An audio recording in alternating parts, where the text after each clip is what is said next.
Ay, naku, hindi ko pa yata na-record yung ano, nauna. Hindi ko alam kung paano to. Naka mga kababayan. Ano, pinaglololoko tayo ng ano, gobyerno natin. Kita nyo naman kung paano nagkagulo sa Senado kahapon doon sa investigasyon nila. Tignan mo naman ang imbestigahan kapwa senador nila. Wala pinatawag na ano, ng mga congressman. Walang congressman, puro senador lahat. Bakit gano'n? Asan na yung mga congressman?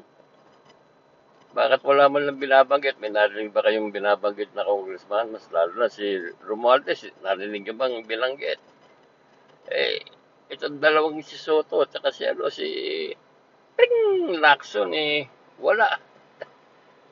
Ayaw banggitin yung pangalan ng Romualdez, takot na takot. Oh, paano tayo, paano bala maniniwala sa mga lokong yan? Pinagloloko lang tayo.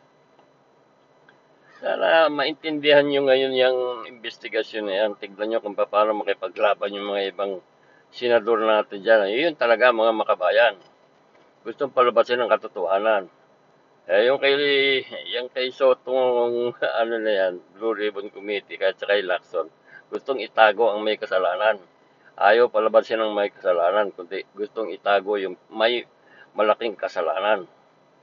Yun ang problema sa atin eh. Ilagtatakpan natin ang mga politikong mandurugas. So, ngayon, tignan niyo yan.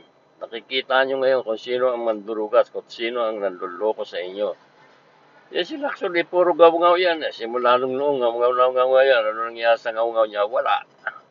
Napakulong ba yan? Wala naman eh. O si Soto, ganun din. Naging chairman pa yan ng dangerous drug noon hanggang sa natapos na yung term niya.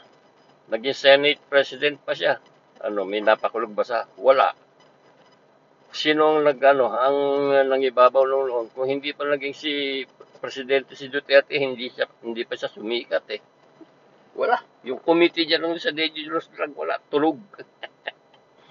Takot siya kasi nakikinabang din siya. Lahat yan nakakonekta sa droga.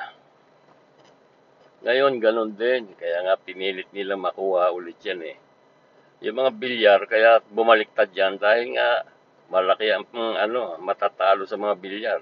Alam niyo naman may kaso ang bilyar sa kaya kumampi sila kaya napalitan ang liderato ng Senado. Yun lang ho. Sana mag-isipan nyo. Magdesisyon kayo sa nangyayari. Bye.